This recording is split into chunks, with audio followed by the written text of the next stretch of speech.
আসসালামু আলাইকুম। আপনাদের সবাইকে স্বাগত জানাচ্ছি এখনকার আলোচনা। আপনাদের সঙ্গে আছি আমি সিরাজুল ইসলাম।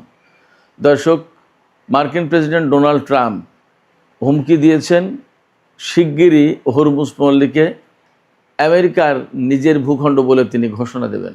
তার মানে হরমুজ পল্লী আমেরিকার, এই দাবি তিনি আপাতত উত্থাপন করলেন। ইরান কি বলছে? ইরান বলেছে হরমুজ ইরানের ছিল, ইরানেরই আছে এবং ইরানেরই থাকবে, এখানে কোনো আপোষ হবে না।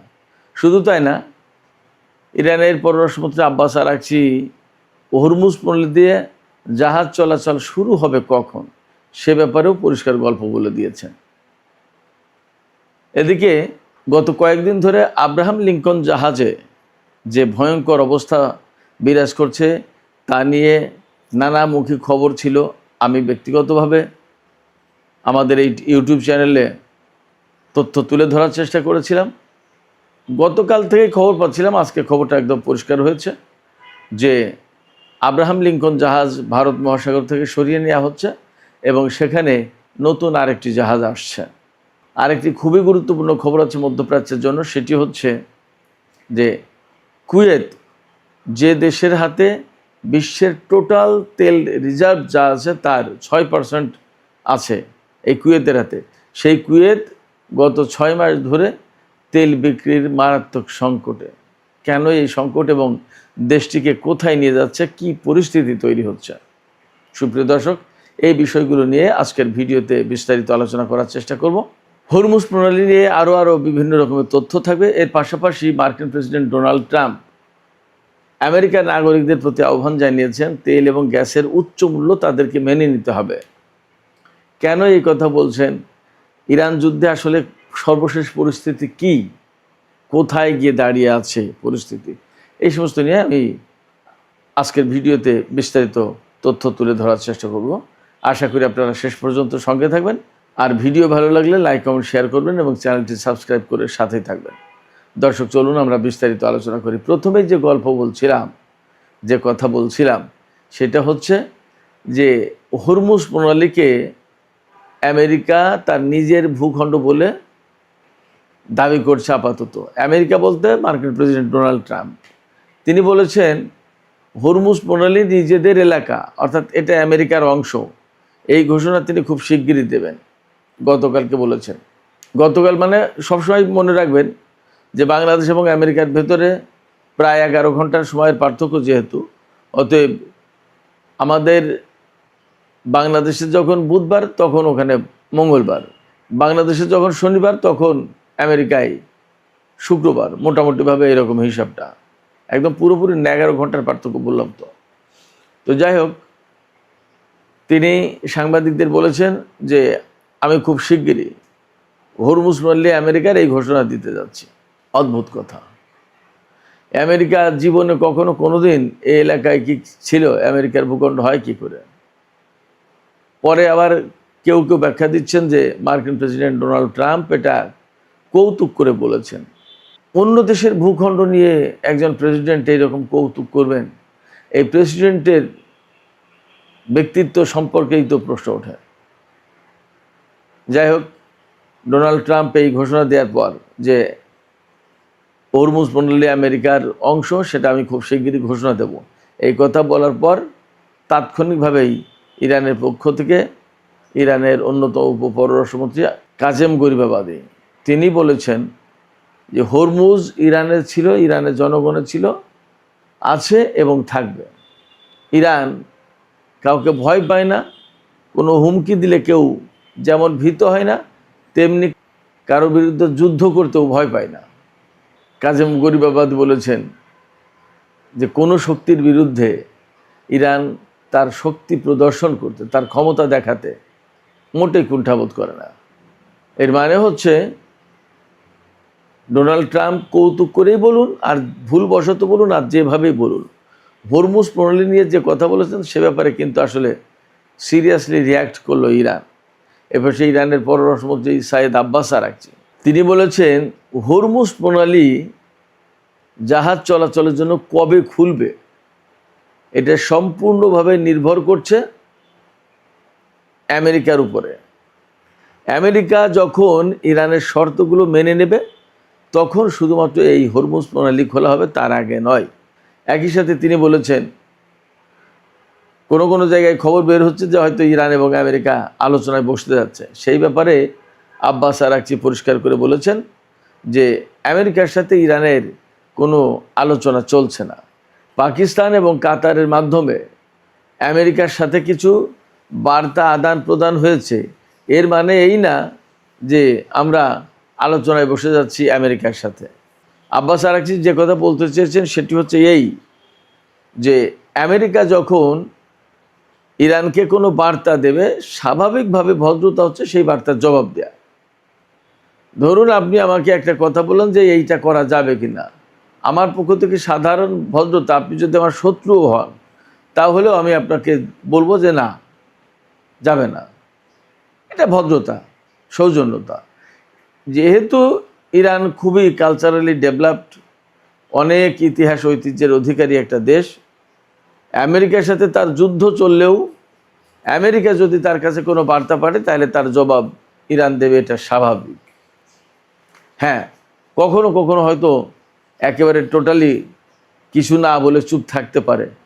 সেটা এমন যে সেই কথাটা বললে দেখা গেল যে ইরান কূটনৈতিকভাবে ক্ষতিগ্রস্ত হবে, তখন হয়তো বলবে না। কিন্তু স্বাভাবিক সৌজন্যতা, ভদ্রতা যেটা, সেখানে ইরান অবশ্যই এই সংকীর্ণতার ভিতরে পড়বে না, তারা জবাব দেবে, কথা বলবে। তো আমেরিকার পক্ষ থেকে পাকিস্তান এবং কাতারের মাধ্যমে হয়তো কিছু তথ্য দেওয়া হয়েছিল, বার্তা দেওয়া হয়েছিল ইরানকে।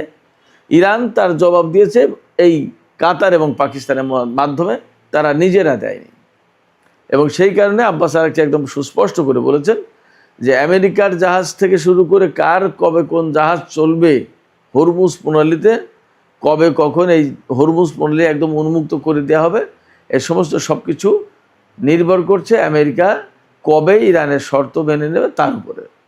কিন্তু গতকাল যে খবর দিয়েছি আমরা, এবং ইরানের পক্ষ থেকেই খবর এসছে যে ইরানের সংসদীয় কমিটিতে একটা প্রস্তাব পাশ হয়েছে, হয়তো সেটা বিল আকারেই সংসদে উত্থাপন করা হবে, বা সংসদে উত্থাপন করা হয়েছিল সেটা বিশেষ কমিটিতে দেওয়া হয়েছে, সেখানে পাশ হয়েছে যে হরমুজ প্রণালী দিয়ে ইসরায়েল এবং আমেরিকা তাদের কোনো জাহাজ পরিচালনা করতে পারবে না, আমেরিকা এবং ইসরায়েলের জাহাজ নিষিদ্ধ।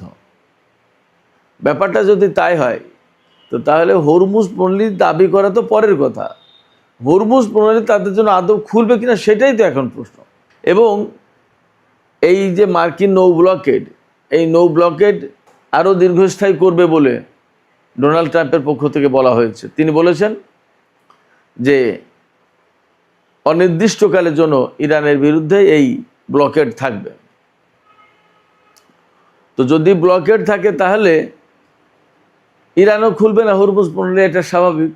শুধু তাই না, ইরানের পক্ষ থেকে কথাও বলা হয়েছে যে ব্লকেড তোলার জন্য ইরানে যা করণীয় ইরান তা করবে, অর্থাৎ মার্কিন বাহিনীর উপর হামলা চালাতে পারে। এবং সেই রকম কিন্তু আকার ইঙ্গিত আমরা অনেক কিছু পাচ্ছি।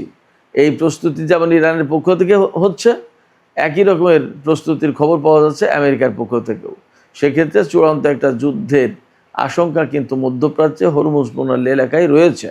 আমেরিকা বললেই হবে না যে হরমুজ প্রণালী এলাকায় তাদের ব্লকেড অনেক দিন ধরে চলবে, ইরান এর বিরুদ্ধে ব্যবস্থা নেবে, এমন খবরও আমরা পাচ্ছি। হরমুজ প্রণালী খুলছে না এবং বলা হচ্ছে বেশ কিছুদিন ধরে মধ্যপ্রাচ্য থেকে এক ফোঁটা তেলও আমেরিকায় যায়নি। এটাই ইতিহাসে সম্ভবত প্রথম, এটা বিরাট একটা ঘটনা। এবং ডোনাল্ড ট্রাম্প কিন্তু এখন বলছেন, দেশটির জনগণের প্রতি আহ্বান জানিয়েছেন যে তেল এবং গ্যাসের প্রাইস মূল্য অনেক বেশি থাকবে, এটা তোমাদের সবাইকে মেনে নিতে হবে। তার মানে হরমুজ প্রণালী, লোহিত সাগর বা বালবান্দের প্রণালীর যে ক্রাইসিস, এই ক্রাইসিস খুব সহজে শেষ হচ্ছে না। এই ক্রাইসিস শেষ হচ্ছে না, তার আরও অনেকগুলো লক্ষণ আছে। ওই যে আমি আগেই বলেছি যে বিমানবাহী রণতরী আব্রাহাম লিঙ্কনকে আরব সাগর থেকে সরিয়ে নেওয়া হচ্ছে। আরব সাগর থেকে সরিয়ে নিয়ে সেখানে রিপ্লেস করা হবে জর্জ ওয়াশিংটন বিমানবাহী যুদ্ধ জাহাজকে।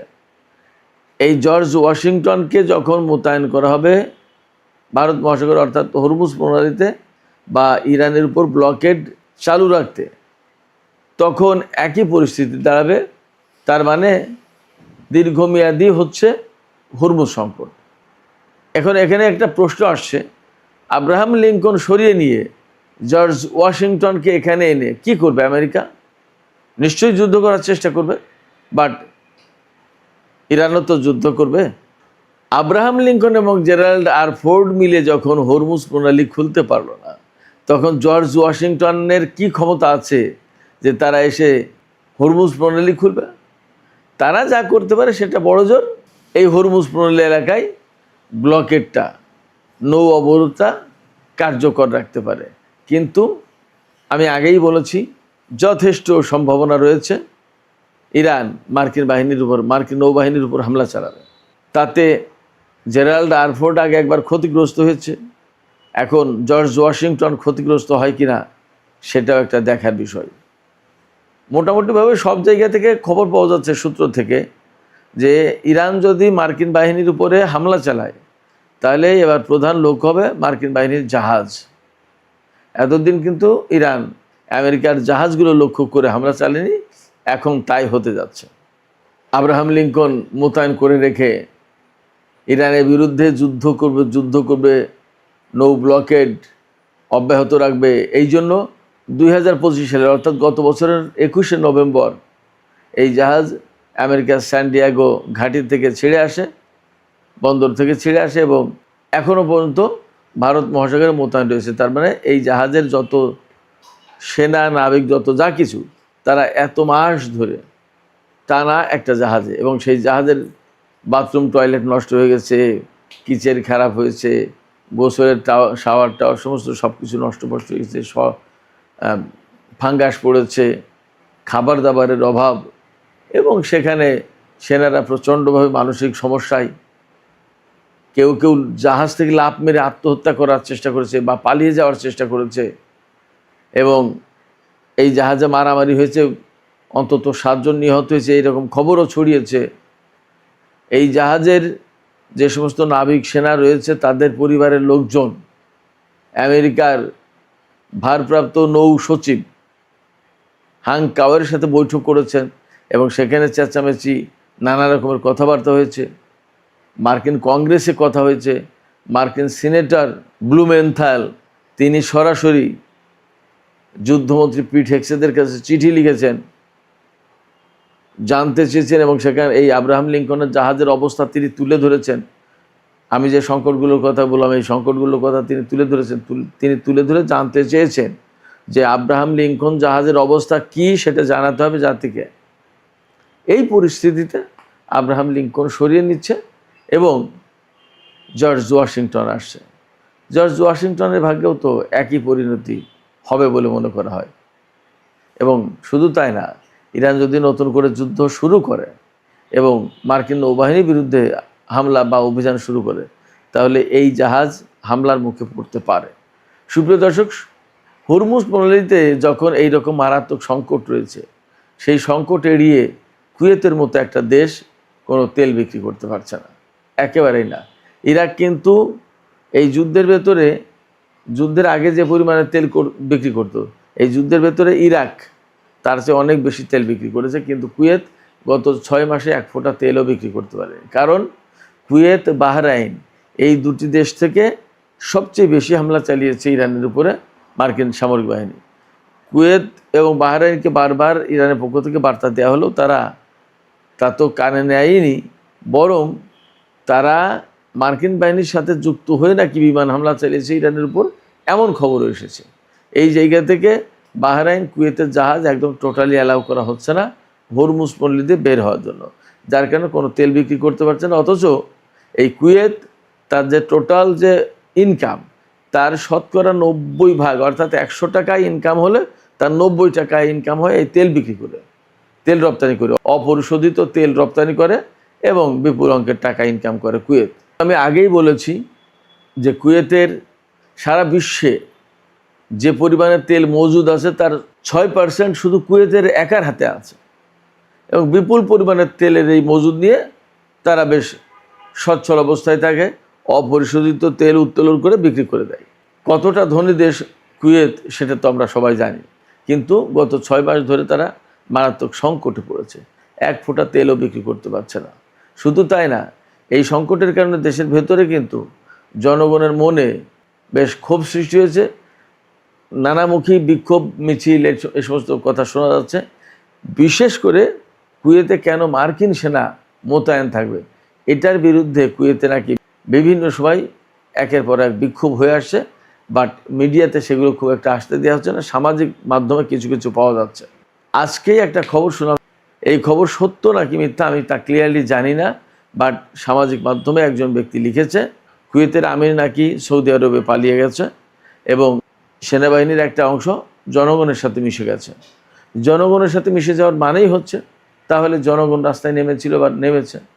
আসলে কি হচ্ছে আমরা জানি না, এ খবর হয়তো ভুলও হতে পারে, আবার সঠিক হতে পারে, হয়তো সময় বলে দেবে, দেখা যাক, আমরা অপেক্ষায় থাকি। তবে এ কথা ঠিক, মধ্যপ্রাচ্যের অনেক দেশে এই যুদ্ধের প্রেক্ষাপটে অনেক কিছু ঘটতে পারে, অনেক পরিবর্তন হতে পারে, কারণ আমেরিকার উপস্থিতি অনেক দেশের মানুষই পছন্দ করছে না। সুপ্রিয় দর্শক, আজকের আলোচনা এখানে শেষ করতে চাই। আলোচনা শেষের আগে আপনাদের কাছে আপনাদের মতামত জানতে চাই। এই যে হরমুজ নিজেদের ভূখণ্ড বলে ডোনাল্ড ট্রাম্প খুব শিগগিরই ঘোষণা দেবেন এমন একটা মন্তব্য করেছেন, এই মন্তব্যের আসলে কতটা গুরুত্ব আছে বলে আপনারা মনে করেন? আপনাদের মতামত জানিয়ে কমেন্টে লিখতে পারেন। আর ভিডিও ভালো লাগলে লাইক, কমেন্ট, শেয়ার করবেন এবং চ্যানেলটি সাবস্ক্রাইব করে সাথেই থাকবেন।